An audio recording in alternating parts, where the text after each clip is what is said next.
Hello everyone, I'm just going to show you how to use the Zoom function whiteboard and to show you how to do a live draw quiz with your tutor group or with your subject classes, and generally how to use the whiteboard function.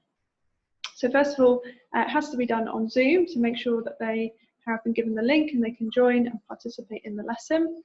Fortunately, Google Meets doesn't have this function at the moment. So if I check participants, I can see I've got a student in the class and they're ready to go. So the next thing I'm going to do is then go to New Share. Instead of Share Screen, I'm going to click Whiteboard. I'm going to go to Whiteboard and automatically it's going to open me up a whiteboard.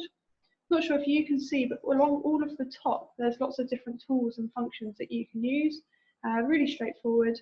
And I'm going to click on Draw, and I'm going to have a go at drawing some pictures. I'm going to ask my tutor group to shout out the answers, take the microphones off, and first person gets the point. So let's give it a go.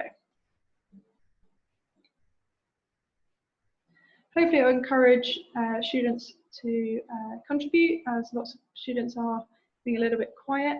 Get them to take the microphones off. And also you can see some fantastic artistic drawings from me. There we go. Nobody's calling out at the moment, that's fine.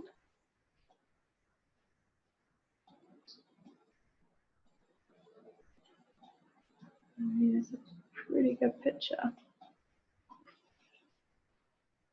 Lots of different colours, lots of different shapes that you can add. And first person to call out what it is will win the point. Is it the Hulk? It is, well done. It's the Hulk. Congratulations. So that student wins the point. And then what I can do is erase it. And of course I can start again and draw more pictures and ask more students to call out as they go. Okay, this can also be used for your subjects, of course. It can be used in lots of different ways. Things like equations, examples, can also be used to show exam practice. Generally, anything that you use a whiteboard for, you can also use in the Zoom whiteboard function. Okay then, thank you, bye-bye.